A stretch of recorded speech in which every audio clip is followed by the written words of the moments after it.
Yep, we've already been shot at.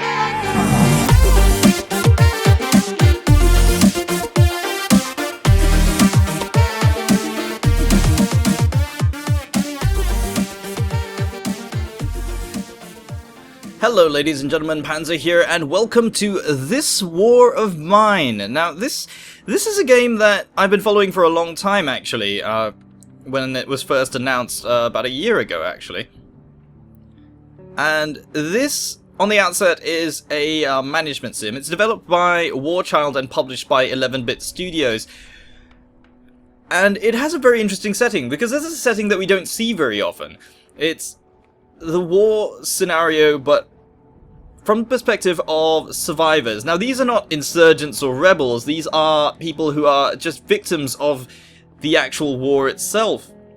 And how we actually play this is, of course, by managing their sort of needs, like, for example, their energy levels, where they need to sleep, or their hunger levels, where, you know, we just need them to eat. So, how we play it, of course, we have several characters here to begin with, and more characters do eventually kind of join your group as it goes along. And we have actually got quite a lot of background story. And one thing that I can say about this game is that there's a lot of story and background that's added for immersion.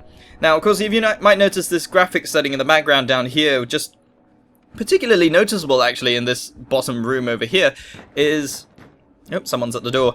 Is this sort of sketch style. There's sort of a pencil and paper sketch effects going on in the background, and we can actually change between different types of pencil effect, if you will. So we can go straight sketch, where it looks like that, but I prefer the smoother effect, where it's just a soft effect. Of course, there's not much in the way of video settings, because this is, after all, played from a 2D perspective, so there's not much to really choose from here. There are, of course, different language options as well. I'm not sure what the default option is, but at the moment I have it set to English, so because that is the language I speak. Alright, so each character has a background. You can see right here, Bruno happens to have been a cook in his past. He even had a TV show, so he has the trait good cook, so when he cooks, I think he uses less materials. I could be wrong about that actually, but so have a look. I think he uses less materials when cooking food, so we can see here, cooking the food, how much it actually uses. I'm just going to check that right now, actually. Yeah, it seems like he uses less water, so I think having the trait means that he uses less materials when cooking. Right, so let's just go and answer the door quickly, so I can show you some of the things right now. You do have random visitors that do come to visit. Like, I had a couple of children come by and ask for medicine, which I was unfortunately not able to give to them. After all, medicine is very valuable, and frankly I didn't have any to begin with. And sometimes traders do come past. Okay, so... Alright, so this is a lady named Amelia. Now these, I believe, are actual photographs of actual people that they use, which is quite nice because that adds even more to the immersion. So she says, "Excuse me for this intrusion. I'm really embarrassed to ask this of you, but would you let me stay for some time? I can't go home. I tried to stay in my law office, but that area has recently become very dangerous. Really have nowhere to go." And of course, the dilemma there is, if we have more people stay, we have more mouths to feed, we have more places that they need to sleep, and that adds more strain on the resources. But having an extra person around, I think I'm going to say yes to this, because more people around is more useful as well, especially when we need to guard what we have to... Well, when we are at night, we need to actually guard our supplies. So let's just... Ooh, we don't have much in the way of fuel, actually. So everybody's quite hungry. I think... Now, Amelia's slightly sick, but we can have a rest, and that might actually help. So... Now, we actually got attacked last night, so we did lose a little bit of food and some cigarettes, which is not a huge deal because I think... Okay, so Amelia's a coffee drinker. Bruno is a smoker. So Bruno's currently the only person that has a need for cigarettes at the moment. But now we have a person who has a need for coffee, and I think we actually have quite a bit of coffee. We have four amounts of coffee. I'm not sure what the actual term for that is. I suppose it's maybe canned coffee. Okay, so I think we're gonna have to burn some books, unfortunately. So just use that. And we can actually make a fairly decent meal out of that serves 2 people. So you can see from day to day, this is kind of what we have to deal with, is that we do need to keep mouths fed. I think we're going to have Marco go and eat, because he is currently the most hungry of the lot. And we do have people who are slightly wounded. Both Marco and Pavel are slightly wounded. It's not fatal, so that we're quite lucky in the sense that they're not going to die from it, but we do need to treat it at some stage as well. Resting in the bed does actually help to a certain degree with that. And I think I'm gonna have... Yeah, I'm gonna have to ask Marco to go and eat as well. Now, when they're very hungry, of course, they take 2 servings, whereas if they're hungry just to 1 level, then they need 1. So, there's that. And we're currently running out of time. You can hear the ticking noise in the background, so I'm just quickly going to show you. Now, a lot of these items here are actually stuff that we built. For example, the beds, the cooker, this distillery down here, and the rainwater collector. These are things that we've actually built using this workbench over here, which is the one that you start off with. This metal workbench is one that I've had to build as well, and that is something that allows us to make tools and such. So now we're at night. The game is completely in real time, so even the decisions I make during the day are all done in real time. So nighttime, here we have the options available. So we can actually go scavenging for more supplies. So I have a lot of locations that we can go to, and we have to plan roles for people. So in this scene, of course, the game is sort of paused. So here we have the planning screen right here, where we have all 4 of our survivors now. Right. So, who's the most tired? I suppose you can have Bruno sleep in the bed, and Amelia, you can sleep in the bed since you're sick. And we're going to put... I think we're actually going to put Pavel on guard. And we're going to send Marco out to scavenge since he has the biggest backpack. Of course, he's not in the best state right now, but we don't have much of a choice there. Right, so a few places we can visit. There's a few places we've already been to, for example, the school, the villa, and the cottage. And there's a percentage of how much we've actually taken from there. So, of course, with how many things we already scavenged from there, it could eventually run out of supplies for us. And of course we have a few new areas as well. So these are the sort of chances of finding things. And with in a lot of games I would say that the fact that it's very vague of what's there, I would say that that's a bad thing. But in this case it is kind of adding to the immersion in the sense that by having a very vague amount, like how much is lots of food or how much is huge amounts, you don't really know until you visit there. And you don't know whether it's guarded or not, and that's because, well, from the survivor's perspective, you don't know any of these things anyway, but it's got the highest chance of these things because of what we know about the place. So, of course, a hospital will likely have a lot of medicine, and there's some amounts of food and some amounts of parts, but main thing is that you would expect there to be a lot of medicine down there. A school would be kind of the same. We're having some medicines there because their schools tend to have infirmaries or just, you know, a nurse's office. And of course there are apartment buildings and houses that we can go and raid. Now there's a difference between the different places. For example, the abandoned cottage, there's nobody there, so everything's there, it's kind of open for the taking. But in the case of visiting a quiet house like what we have here, this actually belongs to somebody's house, so we'd be stealing from them. And that affects the morale of the people that you are staying with, because after all, there are some that are okay with it and some that are definitely not. In this case, our new visitor is a lawyer, so I don't expect her to be okay with stealing, even if she's not the one doing it. So if we send Marco out, we'll try to find a place where we're not likely to encounter people or have to steal from them, but I don't think that's going to happen anymore.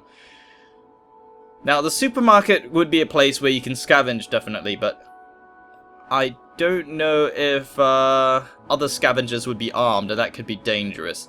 But we'll give it a go, and we'll take the shovel with us, because I think that's our only real weapon, actually.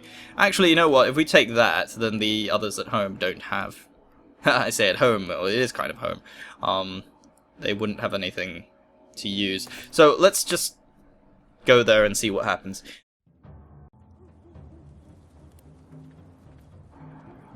Okay, so we do have other people here. And I believe we've been spotted already. They have guns, so let's get out of here. Yep, we've already been shot at. So that's definitely not a place that we can go to if we want to. We definitely need weapons of some sort to get there, and we didn't get much. You only get one try at this, so once you're back at home, you're done. But I think he is quite badly wounded. Actually, he did take a couple of bullets there. And we didn't find much. We didn't find food, especially. So he is wounded. We are going to need to bandage him up, unfortunately.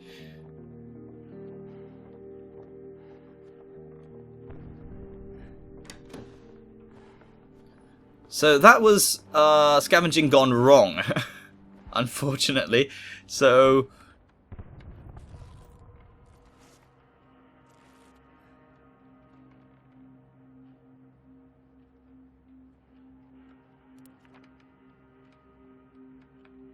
alright, so this is another part that happens is here when from time to time the characters' bios do update.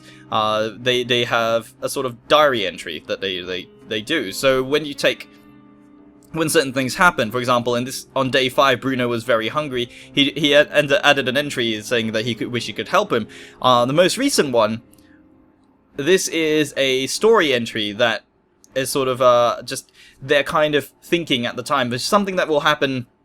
I think as time goes on, they write their own stories, but I believe these stories tend to change from time to time. So, depending on recent actions as well, that you do get some different things. For example, on day 6, we actually raided a house where people were staying at, and we had to steal from them. So he added this entry of, not being proud of having to stay there, and even new people will eventually have these sorts of things as well. So, as far as immersion goes, they've done quite well. I think I'm going to have Marco just go and rest. So, we're going to... In fact, I think, since I'm just doing this for the video, we're just going to end the day here. I'm going to show you scavenging a bit more, and let's hope we don't we don't get shot at again. So, let's send our new person out, because they're now more or less in a better state, and we're going to have Bruno be on guard. So let's send her to the villa. We haven't been there much. Now the people here might be dangerous as well. I've not actually stayed long enough to they really are or not. So let's find out. Where are we? We're over here, and let's go in. So we have a few options. We can kind of peep through and see what happens. Everywhere that we've seen but we can't directly see is blurred out, and any people that happen to be there are invisible until, of course, we encounter them. they will periodically leave little red circles around that indicate sound, and but these could be generated from people or from animals that happen to be there. So it adds this sort of tension to it that we're not sure if we're going to encounter a person or not. Let's just close the door. I don't know if it arouses suspicion or not. Yeah. So let's just try to get what we can get out of here. Okay, so we got some materials here. We definitely need to get food. That is the main thing that we need to get right now. Okay, so this is a barricaded door, but you can see the symbol for the barricade wasn't there before, so we actually had to push on it to know that. Now, we do have a combat mode as well, by clicking up here, and these are the weapons we have available. Of course, we only have our fists right now, so that could be an issue. But you can see the interface changes when you're in a combat mode. Oh, so you can see up here, there is a circle, but we've also got a bit of dialogue. This is something the character's obviously said, and it's been heard by our character. So we know that that is a person. Alright, so here the symbol is a bit different because this is, of course, stealing. So let's take that. Can take one bit of wood, and let's take the weapon parts as well, just in case, because we do have a weapon now, but it's broken. Okay, so this is a hide symbol. If we click here, we can actually hide out of sight, but I think... Oh, that was actually a pretty good move. I think we might get spotted if a character's already seen us there. So it looks like they're searching for something. Which means this might be a good room to go into to find something there. I'm just assuming. Now, little white dots do periodically appear just out of the corners or on the screen. For example, in the top left down there, you can see a little white dot on the thing, and that just indicates a point of interest. If I go near it with the mouse, then you can see the icons appear. We'll wait for a moment and see if that's... if we can actually... Okay, so... Now that's a kitchen, so there's likely to be food inside there. We're just peering through and hoping that this person goes away, and then we can hopefully find something. Okay, so I think they've actually eaten something, so there must be food there. Just watch them and see where they go. I'm hoping they leave the kitchen, because otherwise we can't do anything. Now, we do have a limited time to do this. As you can see in the top left down there, the time is still ticking. This is still in real time, and it's still in 10-minute increments. And we have, I think, until daylight to get what we need and go, so... I think that's all we can take for now. So let's just get out of here before we get spotted. Now, we can run to the exit, which is the fastest way of getting there, but we do make a lot of noise doing that. And the chances of running, because the character takes the most direct route back, they'll try to take the route that they used to get there, but I think they just take that instead, which could be a good or bad thing because, you know, enemies do, or I say enemies, but, you know, people could be in the way and you might get attacked. So we got some stuff here, and oh, it looks like we got raided tonight, so they stole some food. Good thing I got enough to replace that, but it did take some water.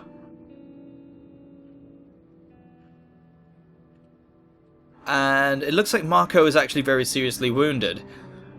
So, and it looks like, yes, Marco was quite grief-stricken, so Bruno didn't sleep and was trying to you know, make him feel better instead. So that would mean that Bruno is tired as well. Even though he had a chance to sleep, he didn't sleep at all. And Marco, of course, didn't sleep one bit. So we'll just see. We don't have any more bandages left, and his wounds are very serious. I believe we bandaged it last night, but I guess that didn't help. So we might actually need some medicine for him, but I don't know if that helps. Either way, All of them have had bio updates. And it looks like, yes, Amelia's upset as well because she managed to scavenge some things, but they got attacked and things got stolen. So, of course, we do need to get this bench upgraded as soon as possible so we can get a weapon. And it seems like we're still short on components to get that. But you can see kind of where this is going. You know, you get the components, you craft the things that you need, and you try your best to make it through the night. And of course, things like raids still happen, and it seems to be happening more frequently the more I play. But it seems to be something that you need to gear yourself up for and try to upgrade as quickly as possible. There's definitely a way to min-max this game, I'm very sure there is. But the main thing is that as far as management games go, this is probably the most immersive one I've played, mainly because there's story just everywhere, even places that you visit, like the abandoned cottage that I pointed out on the map. That was one of the first places I visited, and there's a bit of lore that's there as well that gives you a background of how this place that you're scavenging came to be.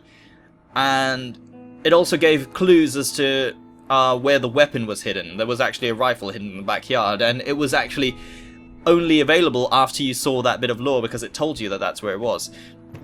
Now, just before we go, I'm going to show you the trading system, which is also another part that, like I said, this game is very immersive, and it adds so much to the immersion just with everything that it does. It's one of the few that blends gameplay and story so well together in this sort of genre.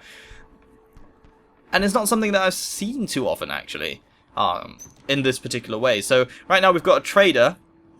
He doesn't visit every day, but from time to time he does.